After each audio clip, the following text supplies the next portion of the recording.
Bienheureuse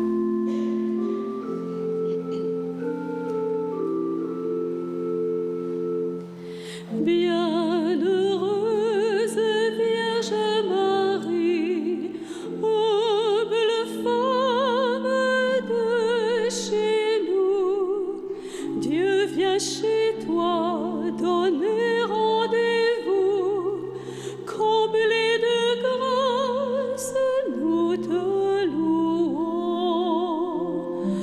Ave, Ave, Ave Maria. Bienheureuse Vierge Marie, tu accueilles en notre nom celui qui vient donner le pardon, comblé de grâce, nous te louons. Ave, Ave,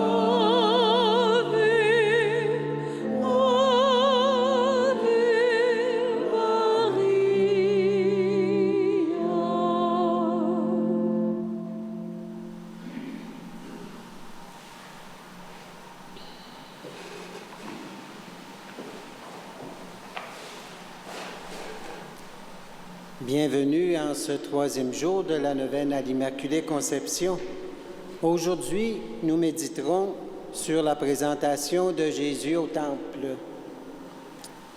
Sous ce thème, nous voyons Jésus qui termine son processus d'incarnation dans notre réalité humaine. Notre réalité humaine n'est pas seulement chair, notre humanité humaine est aussi culture. Elle est aussi ce qui règle nos relations entre nous, avec le monde, dans notre société et avec Dieu. Jésus est entré dans toutes ces règles de la vie humaine sur terre. Il est entré dans ses grandeurs et dans ses plus grandes faiblesses jusqu'à la mort. Saint Paul dira qu'il s'est soumis à la loi jusqu'au bout. Cette entrée dans notre condition humaine s'est faite par la Vierge Marie. Il avait besoin de ce passage pour entrer dans notre condition humaine. Et Marie est aussi le passage qui nous aide à entrer dans notre condition divine grâce à Jésus-Christ. Je vais vous lire quelques extraits de cet évangile de la présentation de Jésus au Temple. Quand vint le jour où il devait être purifié, Joseph et Marie amenèrent Jésus à Jérusalem pour le présenter au Seigneur, ainsi qu'il est écrit dans la loi du Seigneur. Tout garçon premier-né sera consacré au Seigneur. Et pour offrir en sacrifice, suivant ce qui est dit dans la loi du Seigneur, un couple de tourterelles ou 2 pigeons. Or, il y avait à Jérusalem un homme du nom de Siméon. Il attendait la consolation d'Israël et l'Esprit Saint était sur lui. Il vint alors au temple poussé par l'Esprit, et quand les parents de l'enfant Jésus l'amenèrent pour faire ce que la loi prescrivait à son sujet, il le prit dans ses bras et il bénit Dieu en ces termes. « Maintenant, Maître, c'est en paix que tu renvoies ton serviteur, car mes yeux ont vu ton salut pour tous les peuples, lumière pour les païens et gloire d'Israël, ton peuple. » Siméon bénit le père et la mère de l'enfant et dit à Marie, sa mère, « Il est là pour la chute ou le relèvement de beaucoup en Israël et pour être un signe contesté. Et toi-même, un glaive te transpercera l'âme. » Il y avait aussi une prophétesse Anne, fort avancée en âge, restée veuve depuis son jeune âge. Elle demeurait au temple dans le jeûne et la prière. Voyant l'enfant, elle se mit à célébrer Dieu et à parler de l'enfant à tous ceux qui attendaient la libération. Parole du Seigneur. Cet épisode dans Saint-Luc termine ce qu'on appelle le cycle de Noël dans les évangiles de l'enfance de Saint-Luc, c'est-à-dire le cycle par lequel Jésus, le Fils de Dieu, est entré dans notre condition humaine, par lequel il a pris le passage du sein d'une vierge pour devenir l'un des nôtres, par lequel il a choisi pas d'être avec les puissants et les riches, mais lui qui est le Fils du Dieu Tout-Puissant et le Fils du Dieu qui a tout créé, qui possède tout, qu'il a choisi le chemin de la pauvreté, le chemin de l'obéissance. Il s'est rendu obéissant jusqu'à la mort. Aujourd'hui, nous le voyons, qui obéit avec ses parents à la loi juive, à la loi de la religion juive. Il s'y soumet pour pouvoir nous rendre libres devant cette loi. Comme lui, qu'il est absolument libre et totalement libre, il a accepté de s'y soumettre librement. Et c'est ainsi qu'elle n'est plus devenue une charge, mais qu'elle est devenue un chemin vers la vie et vers la liberté. Ce chemin, Jésus l'a emprunté par la Vierge Marie et par le chemin que la Vierge Marie a pris elle aussi. Elle aussi a été pauvre, a été ouverture à Dieu, a été reconnaissance de son besoin de Dieu et donc ouverture à la grâce que Dieu lui présentait. Tellement ouverte qu'elle a été obéissante elle aussi jusqu'au bout. Elle a dit d'abord en parole, qu'il me soit fait selon ta parole. Et cette parole qu'elle a dite, elle l'a suivie jusqu'au bout. Cette parole de Dieu, elle l'a suivie aujourd'hui en se présentant au temple avec son Fils pour la purification et pour la consécration de son Fils à Dieu et pour le racheter de Dieu selon la loi. Elle a accepté de prendre ce chemin jusqu'au bout. On la retrouvera encore au pied de la croix, où l'offrande qu'elle fait à Siméon de cet enfant Jésus en le déposant dans ses bras, elle le fait aussi à l'humanité en le déposant sur la croix. Elle est au pied de la croix comme celle qui est en état d'offrande. Marie a vécu dans l'enfance de Jésus déjà comme en capsule ce qui sera vécu pendant le ministère public de Jésus jusqu'à la croix, la résurrection et l'ascension et jusqu'à la Pentecôte. On la trouve en effet en prière avec la première Église, au milieu de cette Église au moment de la Pentecôte. Elle est présente à la naissance de l'Église comme elle a été présente à la naissance du Fils de Dieu sur notre terre. L'obéissance, la pauvreté de Marie a été celle qui nous sauve et qui nous apporte le salut. Marie est aussi celle par laquelle nous pouvons passer pour entrer dans notre condition de fils et de filles de Dieu. Elle est la première qui a accueilli le don de Dieu en plénitude. Et c'est elle aussi qui peut nous donner cette grâce d'entrer dans ce don de Dieu, nous aussi. Elle a un chemin privilégié pour nous mettre à la suite du Christ, lui qui est le chemin, la vérité et la vie. Son exemple et son intercession sont là pour chacun et chacune d'entre nous. Aujourd'hui, nous rendons grâce à Dieu pour ces merveilles qu'il fait dans la vie de Jésus et de Marie, et ces merveilles qu'il nous propose à chacun et à chacune d'entre nous. Nous demandons au Seigneur de nous aider à accueillir cette grâce comme Marie l'a accueillie, qui a permis à Dieu de faire le miracle qu'il a fait, de faire ce don où Jésus devient, où le Fils de Dieu devient un homme parmi nous.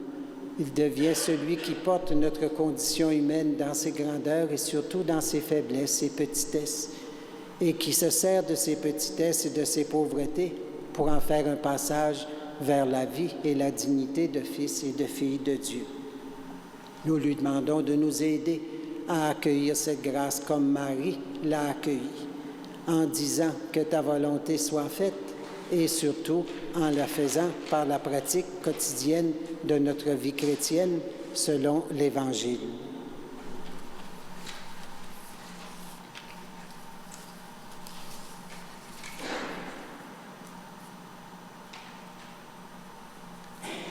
Nous allons maintenant présenter par la Vierge Marie des intentions de prière. Je vous invite chacun et chacune d'entre vous à entrer dedans le secret de votre cœur pour relever vos propres intentions, les présenter en même temps que le choix d'intentions que nous avons fait parmi toutes celles qui nous ont été envoyées, soit par la poste, soit par l'Internet. Nous en avons choisi quelques-unes pour les présenter. Nous chanterons un répond après chaque intention. Nous prions pour cette personne qui demande la guérison complète du cancer de Pierrette Corriveau et des hernies discales de Chantal Demers.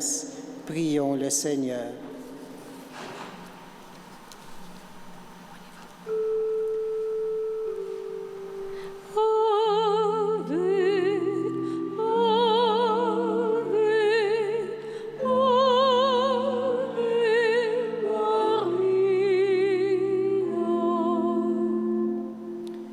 Prions avec cette personne qui demande un signe de la Vierge Marie, soit un accroissement de confiance de son conjoint en Marie et le retour à la santé de son fils Martin. Prions aussi pour la conversion et la guérison de tous les malades. Prions le Seigneur.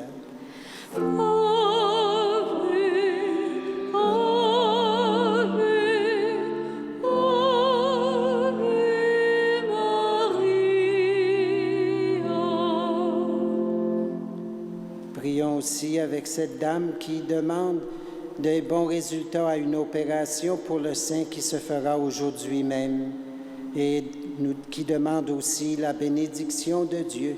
Prions le Seigneur.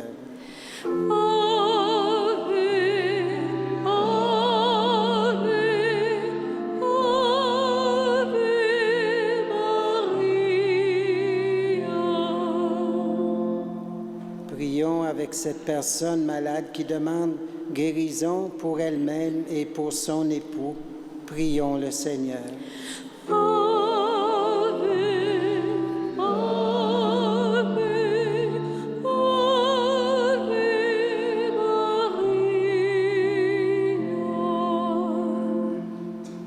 Prions aussi pour cette dame qui prie pour son frère Gilles qui est très malade, pour elle-même qui a 4 cancers et qui doit passer en cours le 7 décembre, c'est-à-dire avant l'Immaculée Conception, pour des menaces de mort à son endroit. Prions pour elle et son frère, qu'ils trouvent ensemble force et courage dans leur épreuve. Prions le Seigneur.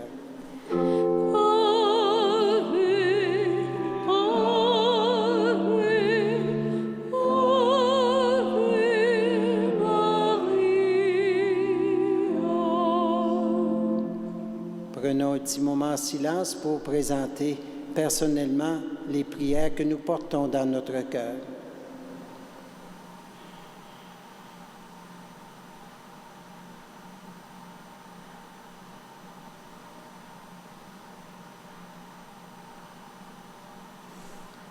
Pour toutes ces prières personnelles que nous te présentons par la Vierge Marie, Seigneur, nous te prions.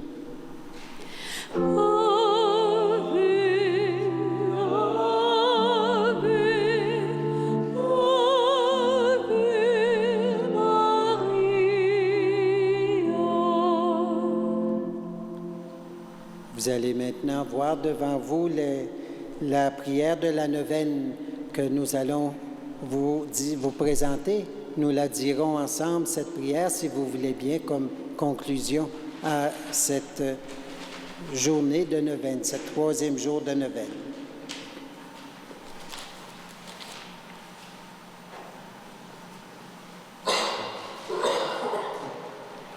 Ensemble, Marie, Mère de Jésus et notre Mère, nous te prions avec confiance. Tu n'abandonnes aucun de ceux et celles que Jésus t'a donnés comme enfant. Toi, l'Immaculée et la toute pure, jette un regard de miséricorde sur nous tous. Toi que Dieu a comblé de grâce, prie avec nous pour que nous soyons comblés à notre tour de toutes les grâces dont nous avons besoin. Nous te confions nos inquiétudes, nos hésitations. Veille sur nos familles, sur nos malades, sur nos jeunes et sur notre Église. Aide-nous à mieux aimer ton Fils, Jésus notre Seigneur. Aide-nous à le faire connaître et aimer. Aide-nous à vivre dans l'espérance malgré tous les défis que nous rencontrons. Nous avons confiance en toi, Mère Immaculée. Amen. Notre-Dame de l'Immaculée Conception, passez tous une bonne journée.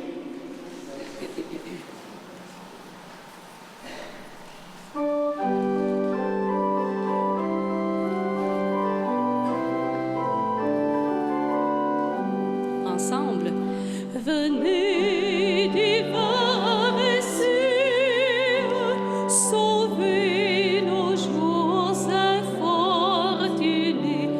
Venez, source de vie, venez, venez, venez. Oh, descendez, hâtez vos pas, sauvez les hommes du trépas, secourez-nous, ne tardez pas. Dans une peine extrême, gémissent nos cœurs affligés.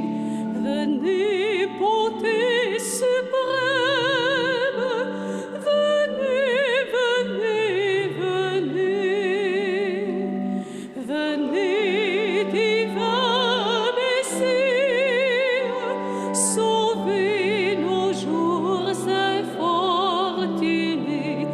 Venez, source de vie, venez, venez, venez.